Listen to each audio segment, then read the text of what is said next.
Bonjour, bonsoir, chers compatriotes. Merci de votre fidélité à nos programmes sur Moubenga TV et sur le Congo est à nous. Voilà, nous venons vous parler de ce qui s'est passé en Angola.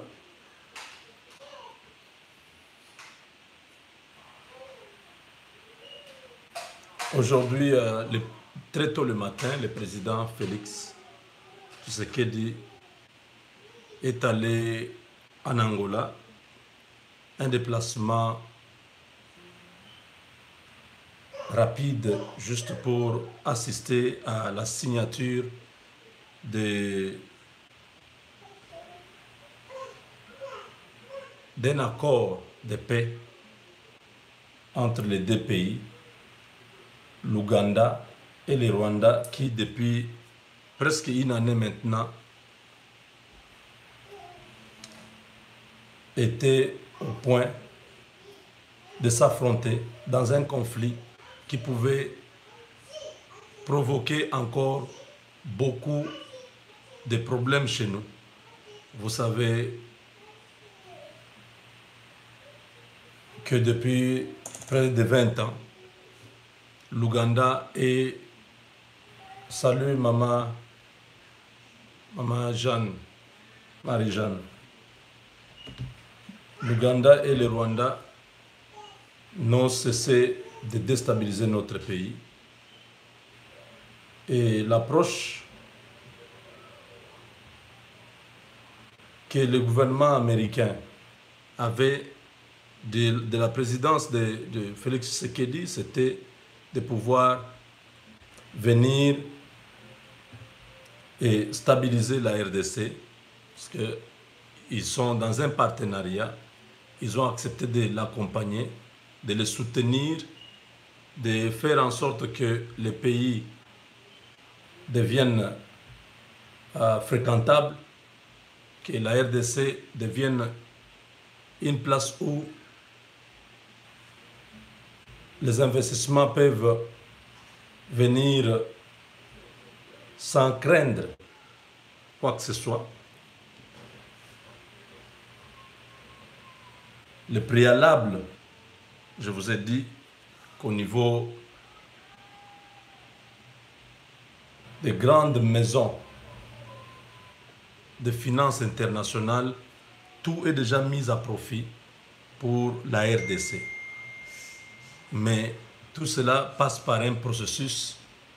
Il y a le côté politique qui est officiel. Il y a le FMI qui travaille déjà avec notre pays. Vous savez que le siège du FMI, c'est à Washington.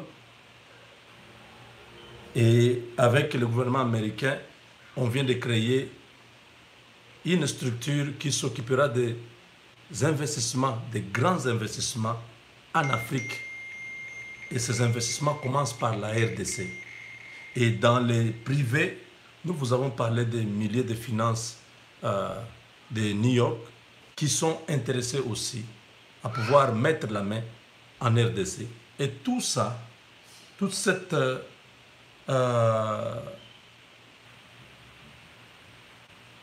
opérations ne peuvent être possibles que s'il y a la paix chez nous. Voilà pourquoi le président, à la réunion au sommet de la SADC, il y a quelques jours, a plaidé pour la création d'une force sous-régionale qui pouvait aider non seulement la RDC, mais tous les pays de la sous-région à avoir la paix. Parce qu'en Ouganda, il y a une rébellion. Au Rwanda, il y a une rébellion. Au Burundi, il y a une rébellion. En RDC, il y a des groupes armés. Donc ça ne peut pas favoriser un bon climat des affaires. Les gens ne vont pas amener l'argent, surtout en RDC, où il y a beaucoup de problèmes déjà d'insécurité. Ces insécurités-là, en grande partie liées au fait que jusque-là, le Rwanda n'a pas encore récupéré ces hommes qui sont sur notre sol. Donc il fallait faire la paix au lieu de faire la guerre. C'est très bénéfique de faire la paix que faire la guerre. Parce que l'approche que beaucoup ont, c'est de dire, comme Tshisekedi vient de prendre le pouvoir, directement il doit aller en guerre contre le Rwanda, contre l'Ouganda. Non. Tshisekedi n'a pas encore une armée. L'armée de Kabila là même, ce n'est pas une armée. C'est une armée qui n'est pas structurée. C'est une armée composée de plusieurs tendances, de l'AFDEL, du Rwanda, du Katanga et tout ça. C'est vraiment... Il faut qu'il y ait un peu de temps, que les États-Unis qui ont promis de pouvoir nous assister militairement pour refaire notre armée, aider notre armée, construire notre armée par des formations, par l'équipement, par les conseils, l'accompagnement. En ce moment-là, nous pouvons penser, peut-être un jour, aller en guerre contre un pays qui viendrait attaquer notre souveraineté. Mais aujourd'hui, Kabila lui-même, qui était là pendant 20 ans, était un affairiste, un commerçant. Kabila n'était pas un président. Kabila était là pour des intérêts économiques, et du Rwanda, et de la communauté internationale. Hein? Quand je parle de communauté internationale, vous voyez l'Australie, vous voyez le Canada, les États-Unis, la France, la Belgique, la Grande-Bretagne. Tous ces pays-là étaient derrière le Rwanda. Cette histoire de l'occupation du Congo, ça a commencé avec Bill Clinton. Avant Bill Clinton, Mobutu était là, il n'y avait pas l'occupation dans les pays.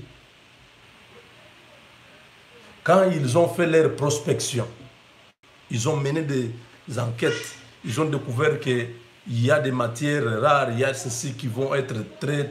C'est comme maintenant, là, on parle de lithium, du cobalt et du cuivre pour tout ce qui est voiture électrique et tout ça.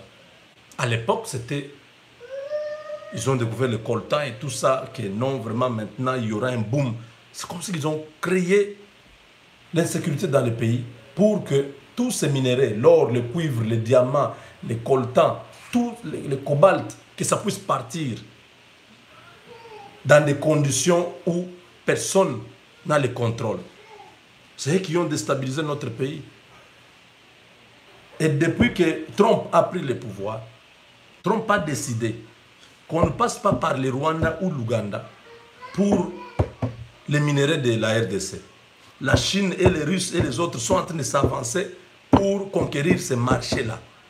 Alors il faut écarter le Rwanda, il faut écarter l'Ouganda de l'équation.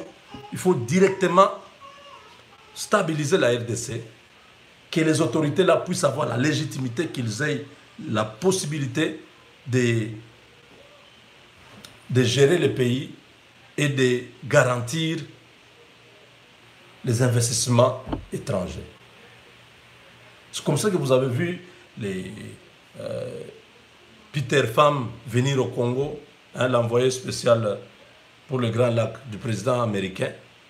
Vous avez vu l'homme, monsieur l'Afrique, c'est qui encore, Peter Nagy, Tibor Nagy, le sous-secrétaire d'État en charge de l'Afrique. Il est venu là-bas. Il est passé par l'Ouganda, par le Rwanda. Il est passé par la France pour dire à tous ces gens-là de ne plus, pour ne pas interférer dans les dossiers congolais. Donc de laisser les autorités actuelles de la RDC travailler parce que c'était le plan qui a été retenu au niveau du département d'État. Et c'est ce qui s'est fait, c'est comme ça que Tshisekedi marche dans ce dossier-là. Trump a donné des instructions claires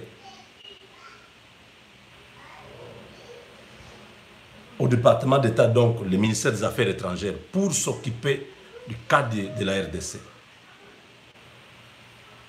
Ils avaient déjà nommé un ambassadeur qui est à Kinshasa là, qui a plein pouvoir. Vous connaissez tous ce qui s'est passé, ce sont des choses, je ne peux pas revenir sur ça. Et on a mandaté le président Félix de pouvoir faire cette réconciliation-là. Au lieu de faire la guerre à ces pays, mais on lui demande de faire la réconciliation, de pardonner ce pays, de chercher à privilégier la voie de la paix que la voie de la guerre. Parce que ce sont des voisins. Il faut privilégier les relations de bon voisinage. Regardez ce qui peut être utile pour nos nations, donc les 9 nations, disons, nos 10 nations, parce que nous y compris. Qu'est-ce que nous pouvons faire? C'est-à-dire les échanges commerciaux, des relations, donc le monitoring de nos frontières, la collaboration entre nos services de renseignement, la lutte contre les groupes armés, l'insécurité, tout ça. C'est dans ce contexte-là que le président Félix a parlé avec l'Angola, parce que l'Angola, c'est les pro-américains. Quand les États-Unis choisissent l'Angola pour que ces assises puissent avoir lieu, c'est stratégiquement parce que l'Angola, dans la sous-région, c'est l'Angola actuellement qui a remplacé le Rwanda et l'Ouganda. L'arsenal militaire américain de dernière génération, c'est en Angola que vous trouvez ça. Quelques mois avant que Eduardo Santos quitte le pouvoir, le président Lorenzo, à l'époque ministre de la Défense, était venu à Washington, au Pentagone. Il a signé des accords militaires et quelques mois plus tard, le matériel était disponible. Des inspecteurs militaires, des formateurs étaient chaque fois dans des bases militaires angolaises pour s'occuper de la formation, de l'utilisation de tout le matériel et tout ça. C'est comme ça que Kagame et Museveni, le président Félix, avait fait le déplacement de l'Ouganda et du Rwanda pour parler, leur dire qu'il y a une possibilité que nous puissions faire cette médiation. À l'époque, vous vous rappelez, tous deux n'avaient pas trouvé de problème. Ils ont accepté. Et ils se sont consultés à Kinshasa encore, lors des obsèques de Papa Etienne Tshisekedi, je crois. Mais Museveni n'était pas venu, il était représenté. C'est aujourd'hui. Ils ont été en Angola une fois. Là maintenant, c'est la concrétisation. Ils se sont retrouvés en Angola, je crois, au mois de mai, non, juin. Bon, je ne me rappelle plus de la date. Mais c'était déjà en Angola. Ils ont fait le premier rendez-vous, ils se sont rencontrés, ils se sont parlé. Et ils se sont donné rendez-vous plus tard pour concrétiser. Aujourd'hui, qu'ils ont signé. Ils ont souhaité la paix. Nous pensons que c'est une grande réalisation du président Félix. C'est lui qui est l'artisan de cette réconciliation. C'est lui qui a réconcilié les deux, parce que même s'il y a la présence de qui, c'est qui encore, même s'il y a la présence du président Denis Sassou Nguesso. Denis Sassou Nguesso est là-bas juste comme invité. C'est un vieux président qui est dans la sous-région. On l'a fait intervenir aussi, qu'il soit là comme témoin de ce qui va se passer. Donc, à partir de maintenant, nous pensons que l'Ouganda va s'occuper de son pays, le Rwanda va s'occuper de son pays, et la RDC s'occupe désormais de son pays. Que chacun reste en paix chez lui. S'il y a des affaires, qu'on fasse des affaires dans des conditions de respect de nos lois, mais qu'il n'y ait plus de déstabilisation d'un pays ou de l'autre. Je crois que c'est un message très clair que M.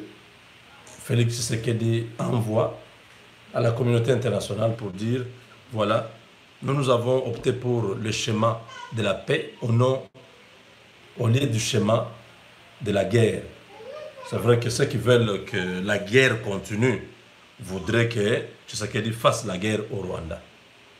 Mais depuis 20 ans, on a cherché la personne qui pouvait avoir cette force-là de faire la guerre au Rwanda et libérer le Congo. On n'a jamais trouvé.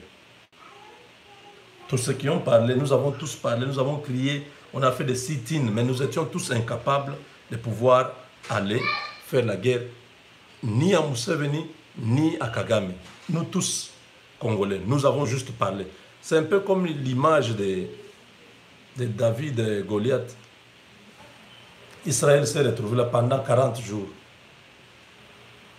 Goliath est là-bas, Israël est ici. Tous, ils avaient peur. Personne ne pouvait s'avancer. Vous voyez seulement l'homme sortait le matin, il insulte les Juifs, il parle. Personne n'ose s'avancer. C'est ça, nous, les Congolais. Nous parlons trop. Ce que nous pensons là, bon, nous ne sommes pas capables de le faire. Moi, je crois que c'est... Il est président. Il a des responsabilités avec des pays comme les États-Unis où il veut que nous puissions avoir ces marchés. Un partenariat clair. D'ailleurs, l'ambassadeur américain a promis, demain, il y aura une conférence où il va expliquer les partenariats stratégiques RDC, États-Unis. Ce n'est pas n'importe quoi. Donc il faut travailler dans ce sens-là. C'est vrai qu'au niveau interne, il y a des contradictions entre ce que le peuple veut et ce que le président Félix Tshisekedi est en train de faire. Notamment ce deal du FCC. J'ai suivi même une partie de son intervention en Angola. Vous sentez qu'il souffre pour expliquer. Il n'est pas à l'aise. Je ne sais pas si je peux retrouver ça. Il n'est pas à l'aise pour en parler. Hein, c'est un truc contre nature, mais bon, voilà, je crois que c'est ça. Le peuple ne veut pas, mais lui il dit, bon, si nous faisons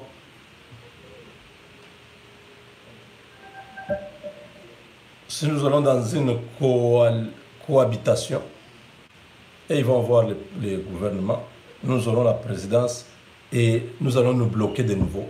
Parce que ces gens-là, ils vont continuer à faire des bêtises de 18 ans. Et moi, je serai là en train de contempler pendant 5 ans. À la fin de mon mandat, je n'ai pas de bilan. Donc, ces gens-là peuvent encore récupérer le pouvoir.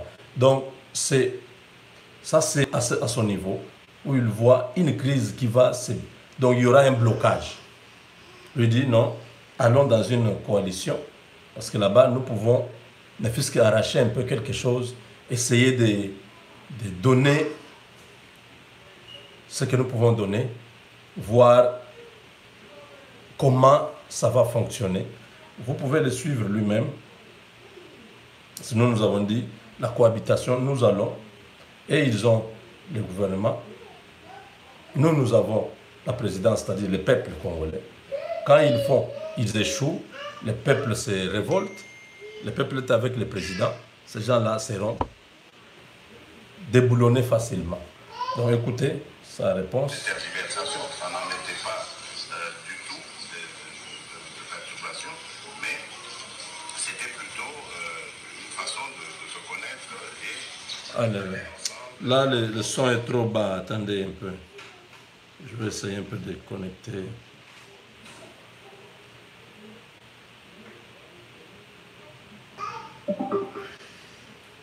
Ok, on va maintenant écouter un peu à haute voix.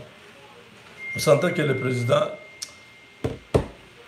cherche comment expliquer. Donc, je tente d'expliquer des choses. Je dis, au niveau extérieur, vraiment l'image correcte, ce qu'il est en train de faire, entre dans la ligne de leur partenariat, de son partenariat avec la Maison Blanche. Mais sur le plan interne, il y a des contradictions. C'est au niveau de l'approche que la population a de ce partenariat avec le FCC, le peuple qui se voit trahi, parce qu'on ne peut pas faire une alliance avec les gens qui ont été hier les artisans de notre malheur. Il fallait laisser ces gens-là dans leur coin et avoir toute la population et faire maintenant la pression sur ces gens. Attendez. Écoutons un peu ça et puis revenons. De tergiversation, ça n'en était pas du tout de perturbation, mais c'était plutôt une façon de se connaître et d'aller ensemble et en confiance, en toute confiance et en partenariat dans ce défi qui sera, comme vous le savez, énorme. Le Congo a beaucoup d'opportunités, mais aussi beaucoup de chantiers à réaliser. Voilà que nous allons très bientôt donc arriver à l'aboutissement de tous ces efforts. Et si tout va bien, je pense que le gouvernement sortira cette semaine. En tout cas, il y a déjà des regroupements qui sont prêts avec leur liste. Il y en a encore qui ne sont pas, qui n'ont pas rentré leur liste auprès du Premier ministre. Mais je crois que c'est une question d'heure. Et si tout va bien, demain, je recevrai le Premier ministre avec la première mouture de la composition du gouvernement. Et si celle-ci est avalisée, on pourra, en fin de journée, annoncer évidemment la composition du gouvernement. Donc, c'était pour se connaître.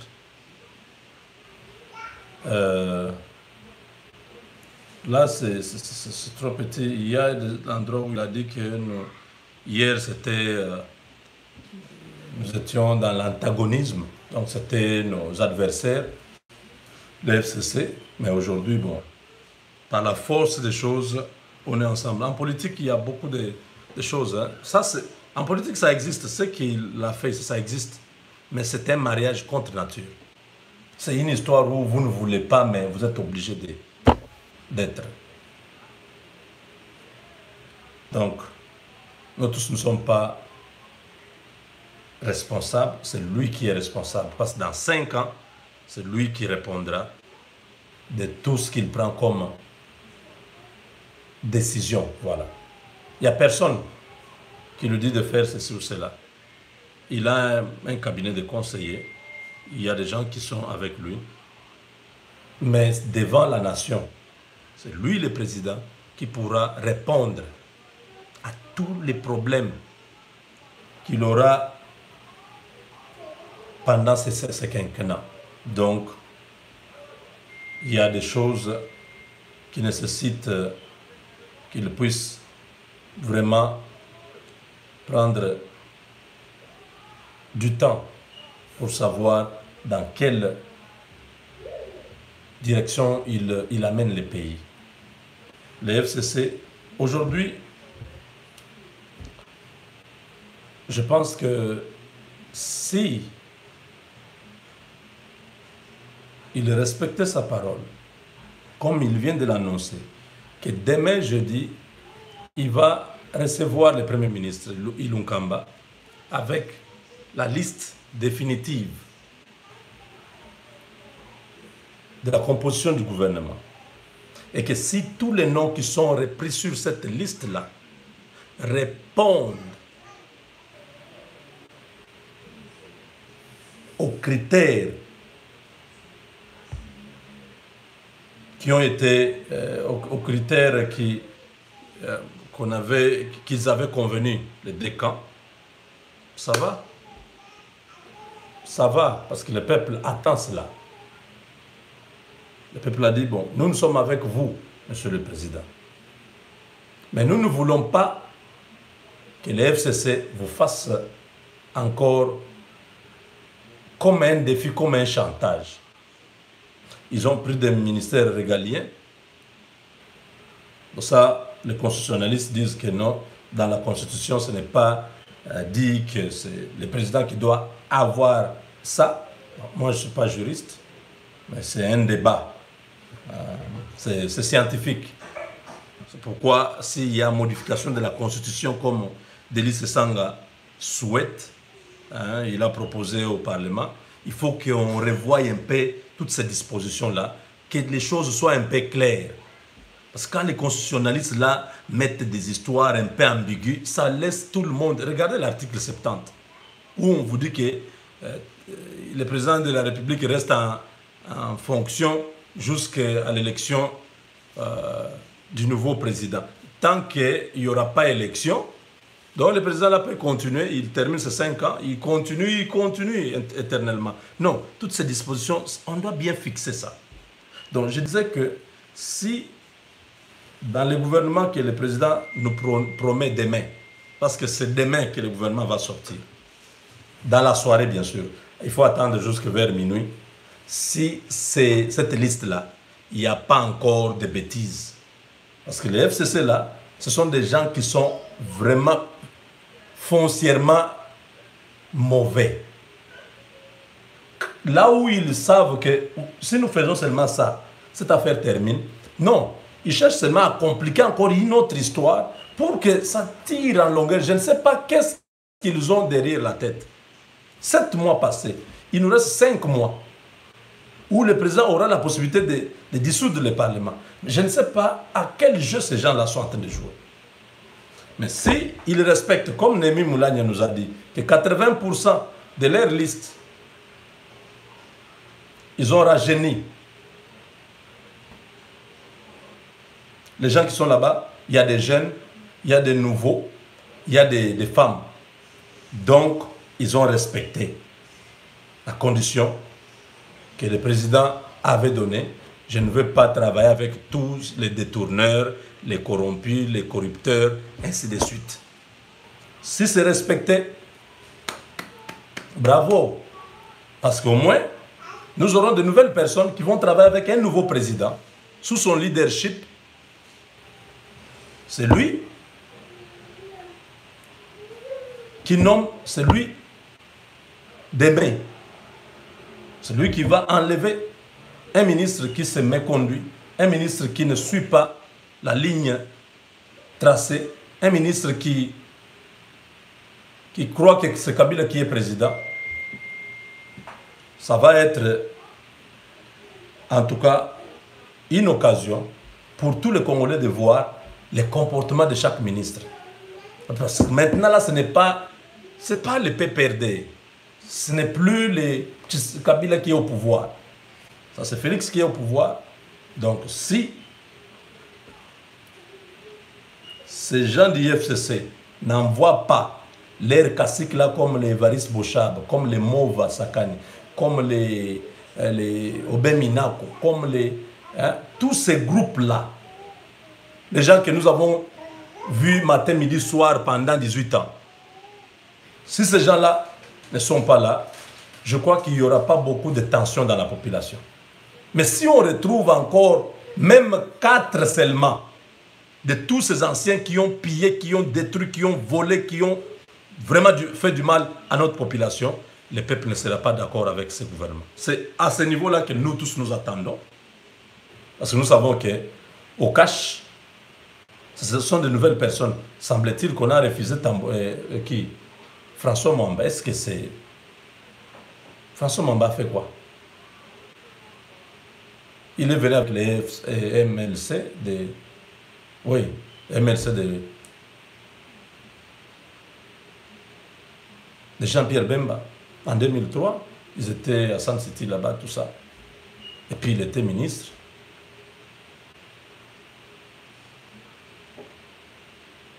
Je ne me rappelle pas. François Mwamba dans un dossier qui a été aussi... Même maintenant, là, je ne me retrouve pas, je ne sais pas. Mais j'ai entendu qu'on a refusé François Mwamba. Je dis non, ce sont des rumeurs. Ou bien, peut-être on ne lui a pas donné le ministère qu'il devait occuper. Parce qu'il devait occuper un ministère, là, je crois, de budget ou quelque chose comme ça.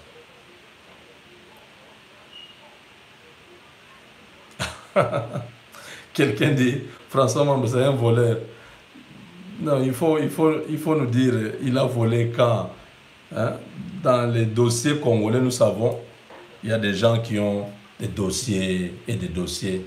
Je ne sais pas. Je ne sais pas, François Mwamba. Voleur. Non, nous savons les voleurs, ils sont là, ils sont pleins.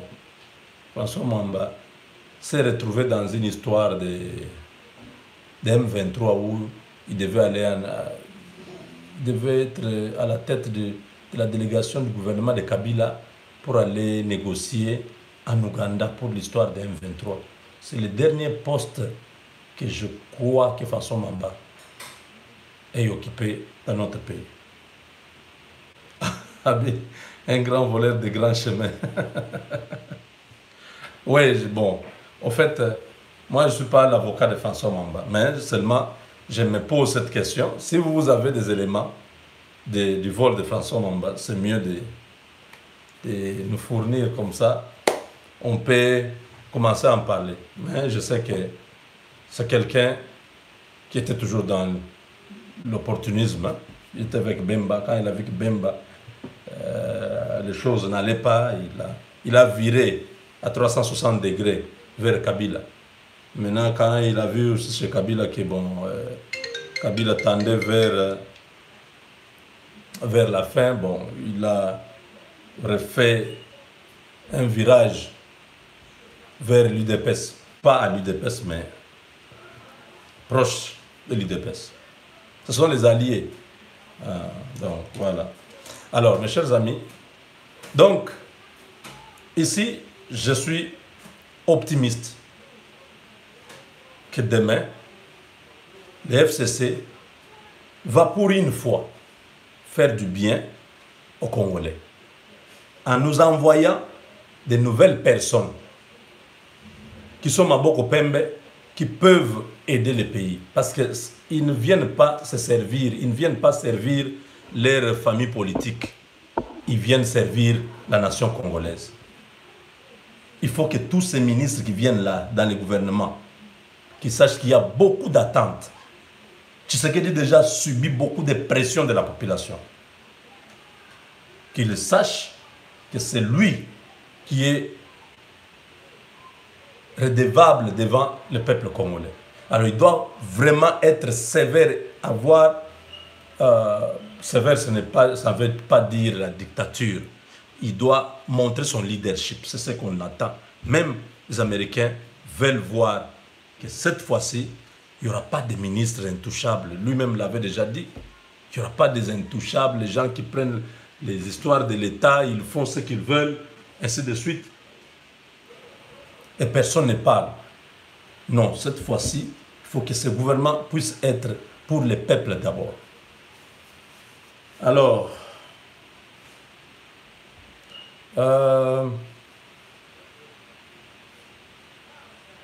les États-Unis plaident pour la nomination d'un nouveau représentant de la MONUSCO en RDC qui viendra donner un chaos en fait à ces FCC qui créent l'insécurité dans notre pays. Parce que tous les autres qui sont là, la plupart ce sont des gens qu'on corrompt. Il y avait un autre là qui était avant, Leïla Zerouki. Leïla Zerouki est de l'Algérie. Avant Leïla, il y avait qui encore? Il y avait un gars là, je ne sais pas si du Niger.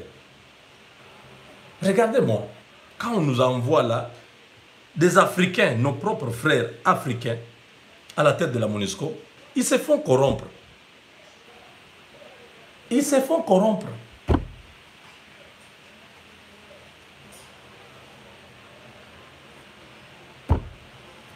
Maintenant, les États-Unis veulent un Américain à la tête de la MONUSCO. Comme à l'époque, on a eu Coco Swing. Coco Swing, lui, hein, M. Swing, lui, à l'époque, il avait joué la partition de confirmer la Kabylie, et ainsi de suite. Mais cette fois-ci, l'Amérique a dit le Congo, c'est un partenaire privilégié. C'est un partenaire stratégique. Stratégique, c'est-à-dire, si tu touches le Congo, tu te brilles.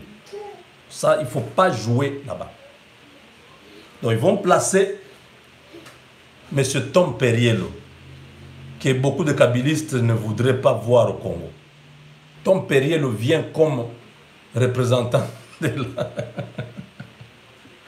Vous aurez chaud. L'Amérique, ils n'ont pas encore fini. Hein.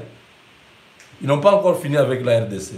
Surtout ces caciques-là du PPRD là. Vous êtes avertis. Donc, au Conseil de sécurité, la décision bientôt va tomber d'ici novembre. Nous aurons un représentant américain chez nous pour la MONUSCO. Et là, vous allez voir ce qui va se passer à l'est du Congo. Parce que tous les Africains là, corrompus, ils envoient leurs brigades là-bas à l'est. Ces gens-là ne foutent rien. Ils s'adonnent au commerce des minéraux dans leur véhicule là, militaire de la MONUSCO. Il y a du coltan. Ils amènent des armes et ces bêtises-là, c'est prêt de se terminer. Ça, c'est une stratégie américaine. Et nous nous attendons, nous disons, nous voulons voir ça. Nous voulons voir cet homme qu'on a brutalisé à l'aéroport d'Ndjili revenir maintenant en force avec 21 000 hommes de casques bleus, armés jusqu'aux dents, qu'on voit encore. Je ne sais pas si ça sera une possibilité de récupérer Kabila, l'amener à la CPI, je ne sais pas. Vive Donald Trump. Vive Donald Trump. Ce sont des gens qui sont en train de regarder les représentants que vous envoyez là-bas, africains là. Ils donnent 5 millions de dollars. Ils oublient la mission pour laquelle il a été nommé là-bas.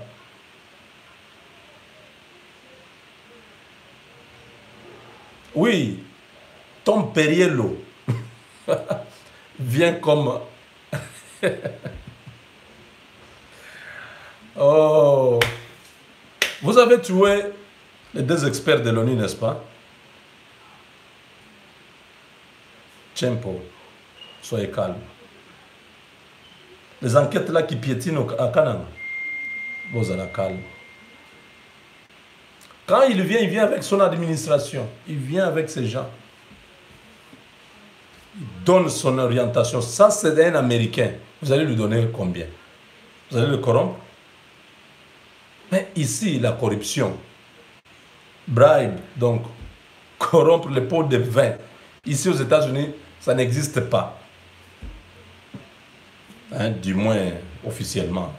Mais officieusement, les drogue dealers, donc les vendeurs de drogue ici et tout ça, des fois il y a trop de combines. Mais dans la réalité avec les Américains, si on apprend, vous avez été corrompu, vous passez au Sénat. La commission là, anticorruption au Sénat, on vous entend, vous faites la prison. Ici, aux États-Unis. Donc, Tom Perriello, c'est quelqu'un qui connaît bien ces choses. C'est un juriste de surcroît. Il a déjà été diplomate dans plusieurs pays. Il a beaucoup travaillé. Il venait de perdre les élections de gouverneur de Virginie dernièrement. Bon, parce que lui est démocrate. Et en Virginie, ce sont les républicains qui sont majoritaires.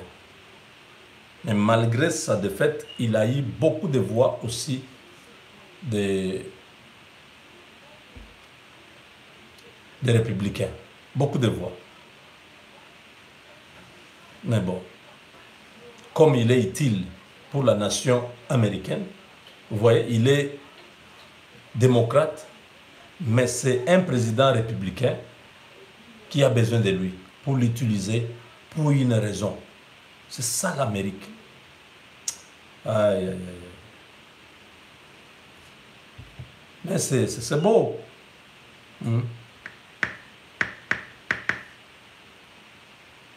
C'est ça l'Amérique. Je crois que chez nous, nous devons atteindre aussi ce niveau-là.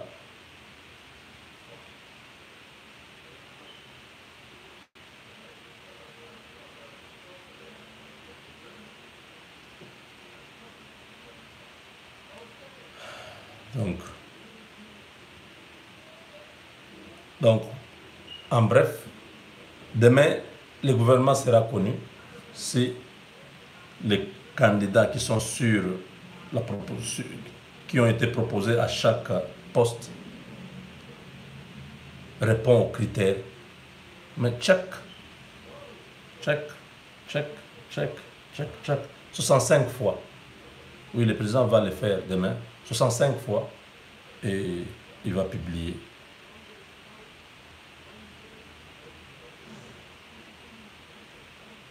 Est-ce que j'ai oublié quelque chose?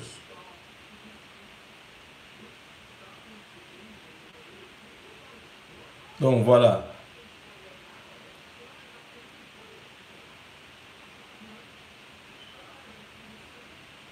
J'ai terminé. Si vous avez une question, écrivez-moi. J'ai 5 minutes avant de couper l'antenne. Si vous avez une question que vous voulez que je puisse commenter ou donner mon avis, écrivez-moi. Je vous réponds. Je ne permets pas les appels. Au moins, on peut parler. Si vous me suivez en direct et que vous avez une question, nous avons parlé aujourd'hui de la réconciliation de l'Ouganda et du Rwanda. C'est un bon signe. Il faut l'apaisement, il faut la paix. Il y a un temps pour faire la guerre, il y a un temps pour faire la paix. Le Rwanda, l'Ouganda nous ont fait la guerre. Aujourd'hui, nous ne sommes pas au point. Nous n'avons pas une armée pour faire la guerre aussi au Rwanda et à l'Ouganda. L'unique possibilité que nous avons aujourd'hui, c'est chercher la paix avec nos voisins, leur dire, voilà, aidez-nous à vivre aussi en paix chez nous. La question,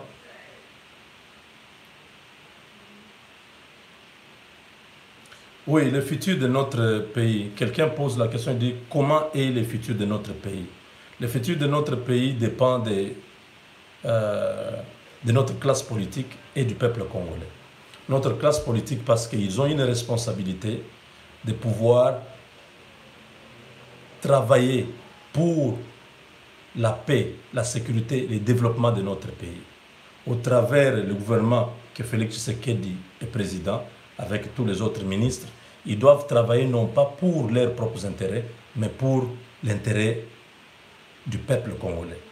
Avec la mesure d'hier, par exemple, de la gratuité de l'enseignement, vous voyez, ce sont des choses comme ça que nous attendons de ce gouvernement. Donc voilà, et nous, le peuple, nous ne devons pas dormir. Ce n'est pas parce que vous aimez Tshisekedi que vous devez tout accepter. Non, restez vigilants. Quand il y a quelque chose, quand il y a un dérapage, vous ramenez le président et son gouvernement pour dire nous ne sommes pas d'accord avec ça. C'est ça le travail du peuple à travers le monde. Quand vous voyez en France, les gilets jaunes sont sortis, c'est pour dire non, non, non, nous ne sommes pas d'accord avec ça. Monsieur le président, en tout cas, si tu ne changes pas ça, nous serons dans la rue. Donc, bref, c'est un peu mon approche. Le futur est entre nos mains. Les dirigeants d'une part, les peuples de l'autre. Chacun doit jouer sa partition. La deuxième question.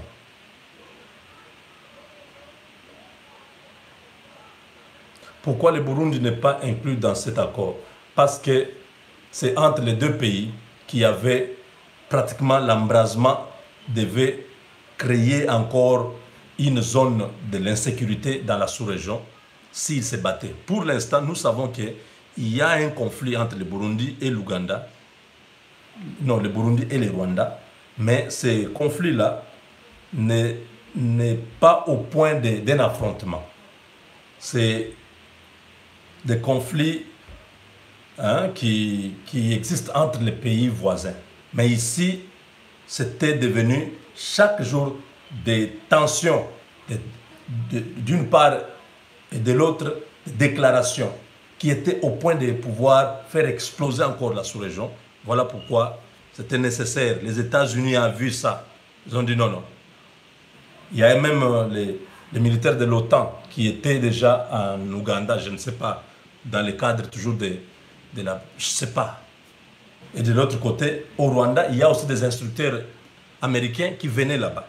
Donc, ces histoires-là, le Burundi a sa façon de gérer ces conflits. Le Burundi se prépare chez lui. Et le Burundi ne va pas vers les Rwandais pour dire voilà, nous allons vous anéantir, nous allons faire ceci. Mais ce qui s'est passé entre l'Ouganda et le Rwanda, c'était plus de jeux, des mots ou un conflit seulement simple. C'était devenu vraiment la guerre. Parce que de part et d'autre, les militaires étaient déjà là en train de se regarder. Il y a eu même des morts. Donc voilà. Une autre question. Maintenant, ce qui disait que Félix Tshisekedi est patin, pourquoi le gouvernement traîne devant ceux qui l'ont nommé? Oui, moi, je n'ai jamais cru que Félix soit ce que les gens disent. Moi, j'ai été là jusqu'au jour des élections. On ne m'a pas dit Félix a gagné les élections. Ce qui s'est passé, c'est que Kabila, étant méchant, il a joué avec Nanga sur les résultats pour mettre une confusion totale, pour qu'on ne sache pas qui est réellement les gagnants. Et quand on devait publier, il a commencé à consulter et Tshisekedi et Fayoulou pour dire non, mais maintenant, moi, je serai comment? Quel est mon avenir? Vous avez suivi. Dans la même journée, Tshisekedi a parlé. Dans la même journée, Fayoulou a parlé. Tous, ils sont allés dans le sens de dire non, qu'il n'y ait pas les problèmes, c'est un partenaire politique, tout ça. Et lui aussi, l'autre, Martin Fayoulou, a dit la même chose. Non, c'est un fils du pays, il peut faire ce qu'il veut dans ce pays. Donc vous avez suivi ces paroles-là. Ce n'est pas quelqu'un qui leur avait dit. c'est après les rencontres avec Kabila. Donc dire aujourd'hui que c'est Fayoulou qui a gagné, c'est faux. C'est faux. Ça, c'était une partie où Kabila avait besoin des assurances. Et tous les deux étaient là. Dire que lui n'a pas vu, c'est faux. Il a été là, il a rencontré Kabila à Gelem. Tshisekedi aussi a rencontré aussi Kabila. Ils ont parlé. Les élections se sont passées. Tshisekedi a gagné les élections. Donc,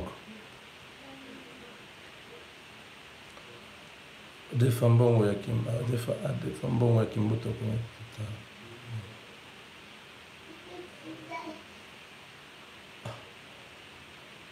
Nana des femmes bon ou Yakimbuta. C'est terrible.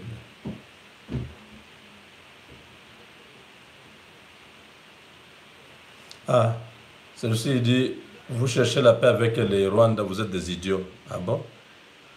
Mais je l'ai dit, non? Vous qui êtes censés, nous sommes des idiots. Vous êtes censés, vous trouvez une solution. Créer une armée de 500 000 hommes, attaquer les Rwandais, ça serait bien. D'ailleurs, tu vas nous rendre un bon service.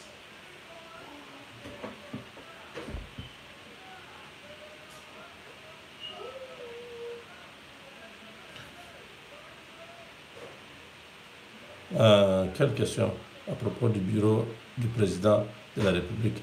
Il va falloir aménager. Oui, le président, nous lui avons déjà dit, au niveau de son cabinet, il doit remercier tous ses amis, tous ces gens-là, ses proches, les gens qui ont été avec lui pendant les 7 mois ici. C'est déjà quand même beaucoup. Monsieur le président, dites-leur, maintenant, les bonnes choses commencent, qu'ils prennent des conseillers vertébrés, des gens dans tous les domaines qui ont le savoir de ces domaines-là. Pas quelqu'un qui parle français. Moi, je parle français. Mais ce n'est pas autant que je connais l'informatique. Moi, maintenant, conseiller stratégique. Conseiller stratégique, je connais quelle stratégie? Moi, là. Vous me dites, monsieur Jean-Claude Moubenga, conseiller stratégique du président de la République. Ah! Je vais commencer par où? Je ne connais rien. Hein? Donc, vous voyez, il faut trouver les stratèges. Il y en a. Hein? Des gens qui sont dans la politique, dans l'économie, dans beaucoup de domaines là, qui ont fait des études appropriées. Ils vont aider les pays. Donc, son cabinet doit subir les balais. On doit balayer là-bas.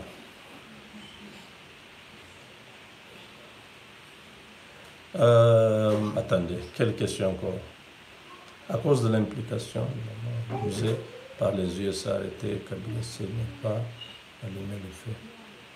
Bon, je ne sais pas. Je vous ai dit dernièrement que les dossiers de Kabila pour son arrestation, ça dépend des États-Unis. Il y a, donc, d'après mes sources ici, on m'a dit que non, il y a trop de... mais il finira par être arrêté. S'il se comporte en déstabilisateur de la RDC, il finira par aller au trou. Quel que soit ce qu'il a fait, quel que soit les rôles qu'il a joué dans la mort des musées et tout ça. Parce que les Blancs n'ont pas d'amis, hein, mais ils ont des partenaires parce qu'il y a intérêt. C'est comme ça qu'on nous appelle. C'est comme ça qu'on nous appelle partenaires. Ils ne nous appellent pas des amis. Il n'y a pas d'amitié. L'Australie va faire joindre l'OTAN. Il paraît que le Japon va faire de même. Qu'en pensez-vous? Oui, mais là, c'est la géopolitique. Vous savez que le monde est maintenant divisé en 2 blocs. Il y a le bloc de l'Est qui se compose maintenant en bloc de résistance. Vous avez la Russie, la Chine, vous avez le Pakistan, vous avez c'est quoi encore, l'Iran, vous avez la Corée du Nord, vous avez la Syrie, vous avez le Venezuela, vous avez le Cuba. Donc, ils sont aussi nombreux. Ils sont en train de travailler sur des programmes nucléaires. Et c'est grâce à la Russie que toutes ces nations sont en train d'être dotées de ces armes qui sont des armes non conventionnelles. Alors, les États-Unis, de son côté, est en train de renforcer aussi. C'est pourquoi les États-Unis ont refusé de livrer ses patriotes à la Turquie. Il a refusé, il a coupé le contrat avec la Turquie où il devait vendre beaucoup d'armes avec... Bon, il n'a pas rompu, mais les discussions sont en cours. Pourquoi? Parce que la Russie voulait entrer par la Turquie pour lui livrer les S-400 et pirater le système de défense de l'OTAN à partir de l'intérieur. Quand les États-Unis ont vu ça, ils disent, ah bon, c'est ce qui se passe? Ok, on arrête un peu. La Turquie n'est pas dans l'Union européenne, mais la Turquie est dans l'OTAN. Les États-Unis, de son côté, est en train de voir la menace du bloc de l'Est comme une véritable menace. Il faut prendre au sérieux. C'est comme ça que tous les alliés des États-Unis sont en train de joindre maintenant l'OTAN. C'est une question de créer les rapports de force sur le plan économique et sur le plan militaire. C'est très important. Sur le plan économique, ces gens-là sont déjà des partenaires des États-Unis. Et sur le plan militaire, ils ont besoin d'être ensemble parce que si vous restez isolés, vous êtes en insécurité. Vous avez besoin d'être sous les umbrellas, les parapluies d'une grande puissance qui est les États-Unis. 50 États. Chaque État est un pays à part entière, avec une armée sophistiquée, moderne, bien entraînée et des bases militaires partout, dans chaque État. Mais vous en avez 50. Vous comprenez? Le président américain voulait acheter une île au nord du Danemark, là-bas, le Groenland. Cette île-là, c'est stratégiquement pour aller mettre leur système d'attaque avancé de l'armée américaine. Bon, la première ministre danoise, là, est en train de raconter des histoires. Bon, ils sont encore en train de parler. C'est vous dire que ce n'est pas facile. Parce que il y a un missile que les Russes ont fabriqué. Ce sont des choses qu'on ne peut pas parler l'instant. Ce sont des choses vraiment très sensibles, mais que les Américains veulent répondre en créant ce bouclier-là qui peut freiner donc, le lancement. Voilà.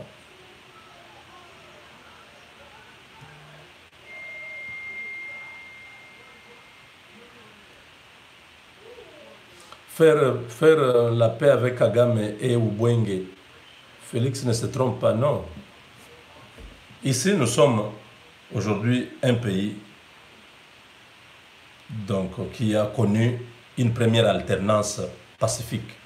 Il n'y a pas eu la guerre, il n'y a pas eu les coups d'État. Un président n'est pas mort. Félix a pris le pouvoir après une élection. Donc, il a la légitimité populaire interne, il a la légalité au niveau interne et au niveau externe. Il a été accepté dans toutes les instances. Donc aujourd'hui, Kagame ose attaquer la RDC. Il déstabilise la RDC. Kagame aura affaire aux États-Unis, premièrement.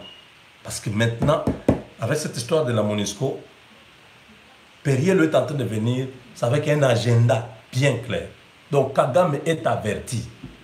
Il n'a pas intérêt à venir déranger le Congo pendant qu'il a déjà déstabilisé ce pays-là avec ses amis multinationaux, tout ça, pendant plusieurs années. ils sont vraiment avertis. Si Kagame est avec Félix, c'est dans le cadre des échanges commerciaux. Parce que Kagame a des entreprises en RDC. Bien évidemment, avant, ça passait, on ne payait rien, il prenait. Hein? Depuis que Félix est là, il lui a dit que nous pouvons travailler. C'est gagnant-gagnant. C'est pas vous payez vos taxes, vous payez vos redevances minières, tout ça. Vous prenez la matière, comme tout le monde le fait. Parce qu'il a une usine, je ne sais pas, une raffinerie de coltan au Rwanda. À ce que je sache, le Rwanda n'a pas du coltan. Ils ont la cassitérite là-bas. Ils disent non, il y a le coltan dans nos montagnes. C'est faux. Ils n'ont pas du coltan. Le coltan là est le coltan congolais. Donc, l'administration, ça ne sera pas Félix. À la frontière là avec le Rwanda, donc, il y a des services compétents qui vont faire payer. Vous êtes là-bas, vous faites les commerces de ceci ou de cela, vous devez payer. Donc, il n'y a pas les Obwenge là-dessus.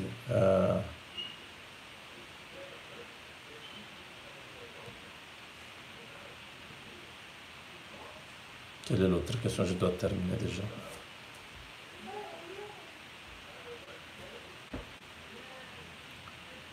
Ah, Coco Swing. Coco Swing est à Genève. Il est dans une organisation là, toujours de l'ONU, mais à Genève. Il n'est pas encore mort. Coco Swing. Ah, c'était une bonne chanson, je me rappelle.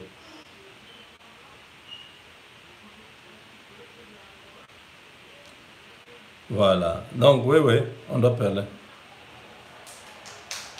Oui, proposition d'achat refusée de la Groenland. Non, il y a encore... Ils vont se rencontrer. Donald Trump va rencontrer cette Premier ministre du Danemark. Ils vont parler. La manière dont Donald Trump avait parlé, ça lésait les Danois. Parce que Donald Trump, c'est un type trop chaud, trop direct. Il a dit des choses sans consulter le pays qui gère cette île-là. Mais sur cette île-là, déjà, il y a des domaines des États-Unis. Ils utilisent déjà les civils sont déjà sur cette île. Ils font l'agriculture, ils font d'autres histoires là-bas déjà, depuis beaucoup d'années. Maintenant, ils voulaient acquérir ça. Comme ils ont acquis l'île de Guam. Vous voyez l'île de Guam sur le Pacifique? Oui, c'était des îles qui étaient attachées au Japon, tout ça. Ils ont acquis ça parce qu'ils avaient besoin d'avoir une position stratégique dans la sous-région là, surveiller la Chine, la Corée du Nord, tout ça. À partir de là, il y a l'air bouclier antimissile et en Corée du Sud et sur cette île-là. Ils ont beaucoup de matériel qui peuvent, au lieu d'attaquer ces pays-là à partir des États-Unis, ils attaquent à partir de là. C'est une base militaire de plus de 40 000 militaires. Ce n'est pas de n'importe quoi. Aucun militaire américain ici ne peut pas vous dire qu'il a terminé sa carrière sans passer par cette île-là. Donc c'est des choses très capitales. La guerre est déjà annoncée, mais ce n'est pas encore l'effectivité. Chaque camp se prépare. Et la Russie montre au monde qu'ils sont forts parce qu'ils font tellement du bruit. Ils présentent leurs histoires. Dernièrement, Poutine a présenté leur système de missiles, leur système de ceci, leur capacité à détruire ceci, à faire cela, leurs sous-marins, donc la nouvelle technologie qu'ils ont. Mais les Américains, ils ont leurs histoires. Hein? Ils ne vous disent pas ce qu'ils ont réellement. Donc voilà, je crois que les questions sont terminées, n'est-ce pas?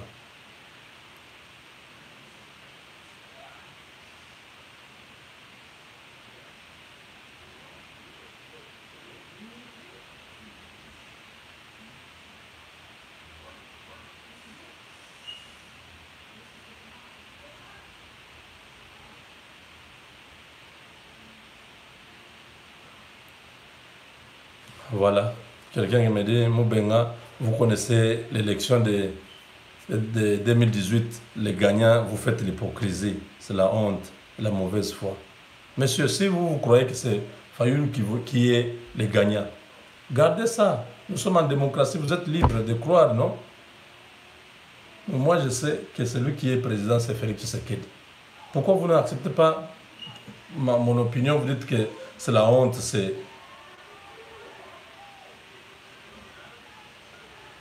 N'est-ce pas? Respectez ça, au moins. Dans chaque pays, il n'y a jamais eu des élections. Celui qui perd toujours, il n'accepte pas. Ici, Donald Trump a gagné, n'est-ce pas? On a évoqué le canon, Hillary Clinton, on a piraté la base de données de la Convention démocratique pour les démocrates. La Russie a interféré pour donner toutes les informations, donc, des histoires à dormir debout. Vous voyez, n'est-ce pas? Donc on n'accepte pas l'échec. Ça se fait partout. Ça se fait partout. Donc, mon frère ou ma soeur, je ne sais pas si vous êtes homme ou femme, parce que si vous écrivez chemin de la vie, chemin de la vie, il faut mettre vos vrais noms, hein, parce que vous venez ici nous mettre des noms du genre chemin de la vie. Ça devrait aider le président Félix à éradiquer la guerre à l'Est. Non, mais je vous dis que c'est en train de se faire. Soyez seulement patient. Période arrive. Et vous avez vu, l'Africom était déjà à Kinshasa. Donc, ce sont des choses, ça vient. Je vous avais dit, au mois d'août, beaucoup de choses vont se passer. Nous sommes au mois d'août et attendons encore.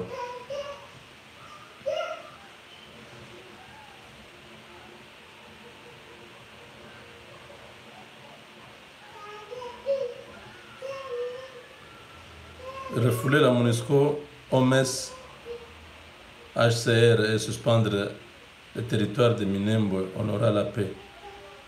Non, le territoire de Minembwe, c'est un territoire congolais. Tous ces Banyamuleng là, ce sont des Rwandais, ils n'auront jamais cette terre-là. Jamais.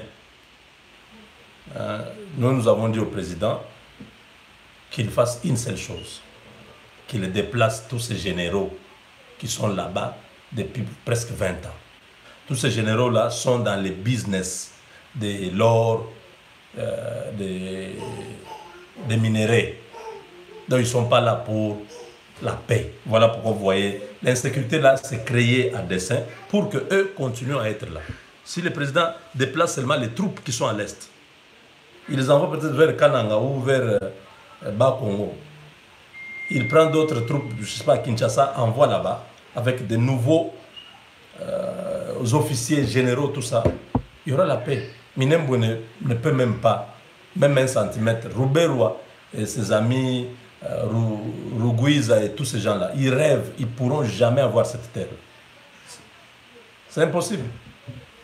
Minembwe appartient aux fils et aux filles de Babembe, de Bafuliro et les autres peuples qui sont les Bayindou et les autres. C'est pas pour... Et s'ils veulent rester là-bas, qu'ils restent comme pasteurs, agriculteurs. Pasteurs, c'est-à-dire les gens qui ont les troupeaux. Qu'ils fassent paître leurs troupeaux là-bas, mais qu'ils ne pourront jamais avoir une terre qui leur appartient. Ils ont des terres au Rwanda. Alors, je ne sais pas...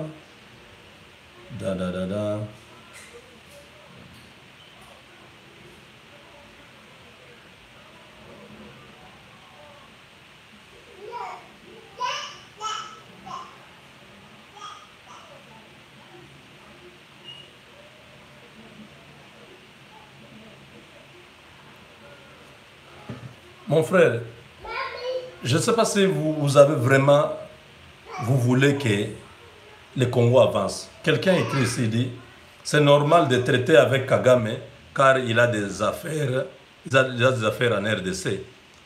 On oublie nos morts. Les Français et les Allemands se sont entendus après combien de temps?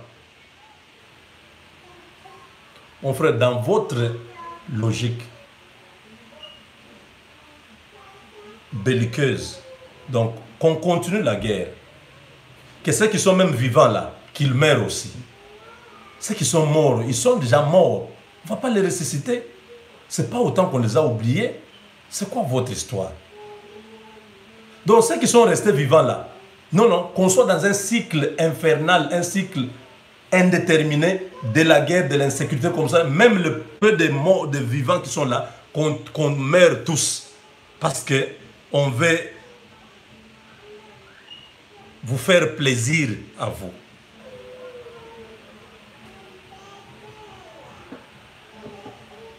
Vous avez vu, n'est-ce pas, en Syrie, ils se sont battus, Vous entendez encore tous ceux qui s'étaient invités en Syrie, ils sont partis, non? Les Américains se sont retirés, les Français et les autres. Ils ont trouvé que ça n'aboutira à rien, les gens vont continuer à mourir. Que les Syriens restent eux-mêmes avec les rebelles qui sont là, c'est pas l'État islamique, tout ça, qui règle cette histoire.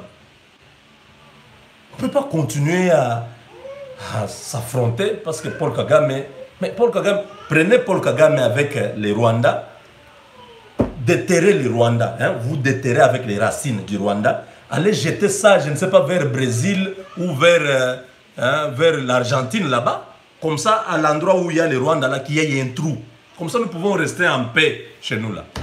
C'est quoi votre histoire? Les Rwandais là, ce sont des voisins.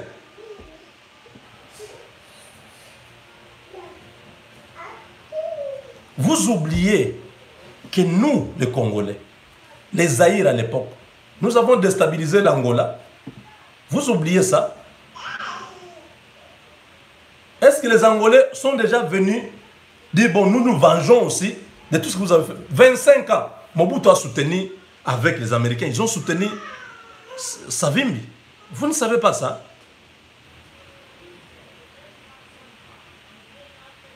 Vous voulez quoi? Que ça continue comme ça? Vous voyez aujourd'hui l'Angola, n'est-ce pas? La guerre est terminée. Ils sont en train de reconstruire leur pays. Ils n'ont pas dit, la guerre est terminée. Mais les Congolais là, le général Mayele, le général Eluki, le général Bobozo, Baramoto, tout ça, ils venaient faire leur business de vendre les armes ici. Ils prenaient les diamants, ils tuaient nos populations, ils envoyaient les ex-phases venir soutenir les rebelles ici de Savimbi. Maintenant, nous allons attaquer la RDC. L'Angola a déjà fait ça. Il ne faut pas avoir un petit cerveau. Il faut réfléchir. Ceux qui sont morts sont partis. Ils ne reviendront pas. Ils sont dans nos cœurs. Qu'il y ait des annales dans notre pays où on va... Chaque famille va reconnaître ses morts. On va écrire, on va se souvenir d'eux. Qu'il y ait des journées où on va commémorer nos morts. Mais qu'on ne cherche pas à pérenniser les conflits quand on peut avoir la possibilité de faire la paix et faire le développement du pays, donner la chance à ceux qui n'ont pas connu ces conflits-là. Nos enfants n'ont pas connu ça. Qu'ils puissent vivre dans un autre monde. Qu'on puisse seulement chez nous au Congo prendre des dispositions pour dire plus jamais à la tête de notre pays des gens aux identités floues. Nous devons laisser le pays entre les mains des enfants du pays. Mettre des institutions fortes, bien structurer ça. Combattre la corruption. On ne peut pas continuer dans votre logique-là. Nous allons aboutir à quoi? Ça sera vous lancer les roquettes le matin, ça tombe, je ne sais pas, à Gisenyi. Le lendemain matin, ils jettent aussi à Goma. Oh, il y a 50 morts. Là, vous serez les premiers à nous envoyer des photos de morts à Goma. Les Rwandais nous ont attaqués. Ça nous aide à quoi? On ne peut pas donner la chance à ceux qui sont vivants de vivre. Vous êtes, je ne sais pas dans quel pays, vous êtes en paix. Mais ceux qui sont au Congo, ils sont exposés. Arrêtez un peu avec ces esprits du sang. Ça, c'est un esprit des islamistes. des musulmans qui aiment toujours les sangs. Ces islamistes-là qui se font exploser même devant les innocents. C'est ça l'esprit que vous avez. On n'a pas besoin de la guerre. Si le Rwanda nous cherche maintenant, il va nous trouver.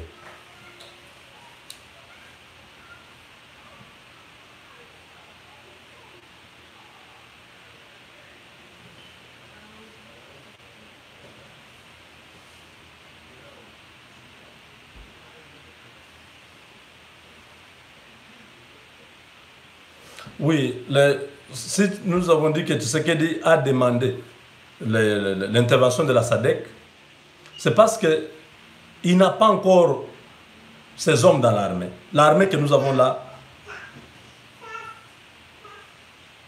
ce n'est pas une armée qui peut répondre aux besoins que nous avons aujourd'hui. C'est pourquoi nous avons demandé au président de restructurer l'armée, qu'il y ait des réformes, qu'il nomme ses hommes.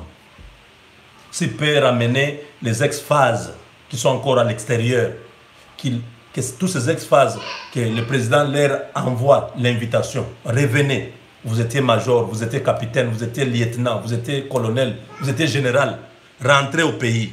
Tous, je ne sais pas, au camp Tchatch ou tout ça, à telle date. On parle que nous puissions voir comment nous pouvons aider notre armée. Que toutes ces personnes-là, ils ont le savoir. Ils sont partis par frustration, par intimidation, par l'insécurité, tout ça. Que toutes ces personnes rentrent.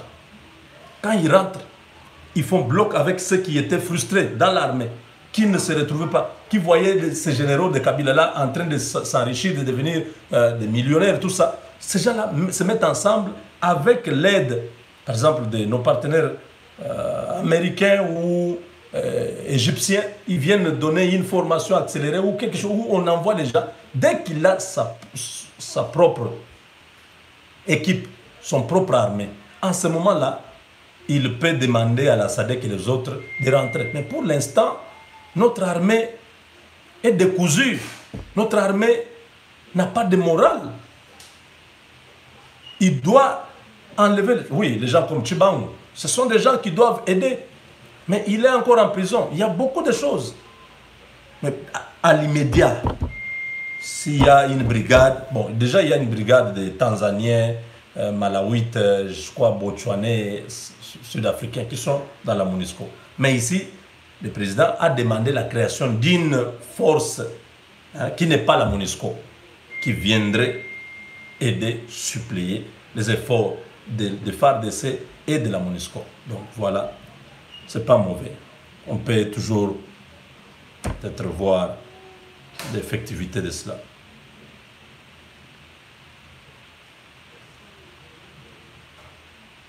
Oh, ne faites pas la vérité têtue. Ok, ça va. Vous êtes... Oui, oui. C'est Martin Fayulu qui avait gagné. Je vous concède ça. Moi, je vis dans la réalité. Vis dans les nuages. Hein? Chemin de vie. Vis dans les nuages. Moi, je suis sur terre. Ok?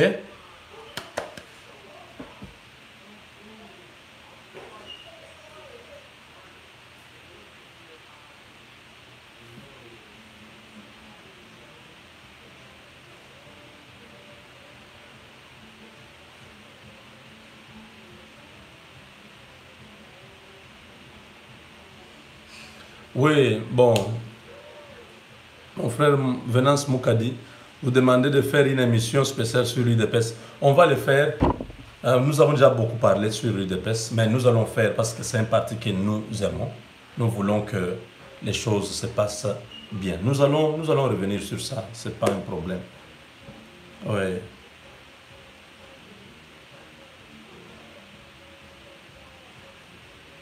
Oui, l'histoire de Kabouya, c'est très compliqué. C'est très compliqué.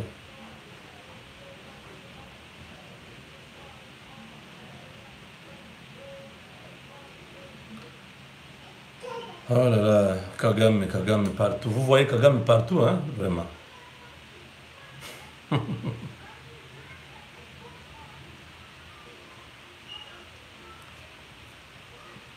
Oui, on a donné à Kabouya une charge qui lui dépasse les épaules. Donc il ne peut pas porter cette... IDPS c'est trop grand pour qu'il soit entre les mains de Kabouya. Bon, mes chers amis, merci beaucoup. On aura des séquences comme ça, ou interactives, où quand je termine mon exposé, nous pouvons parler de ce qui est divers. Parce que je peux avoir une idée, pendant que je parle, j'oublie. Mais si quelqu'un pose la question là, parce que quand vous écrivez là, souvent moi je ne lis pas, parce que je suis concentré à parler d'abord, terminer mon émission. Maintenant j'ai compris que si je fais toujours ça, je vais passer à côté de beaucoup de choses. Il y a des gens qui me reprochent, nous écrivons, vous ne réagissez pas et tout ça. J'ai dit alors, je vais commencer à faire peut-être 40 minutes, 20 minutes, on parle. Et puis 1 heure, j'ai coupé mon émission. Merci de nous avoir suivis en direct aujourd'hui. Que le Seigneur soit avec vous tous. Avec Dieu, nous vaincrons. On attend demain savoir qui sera ministre dans les premiers gouvernements de Félix Tshisekedi. Et au Congo, c'est toujours la fête, hein, quand on nomme, les gens voient, hey, non, non. Maintenant, là, quand on vous nomme, sachez que vous êtes esclave, vous êtes serviteur du peuple. C'est le peuple d'abord.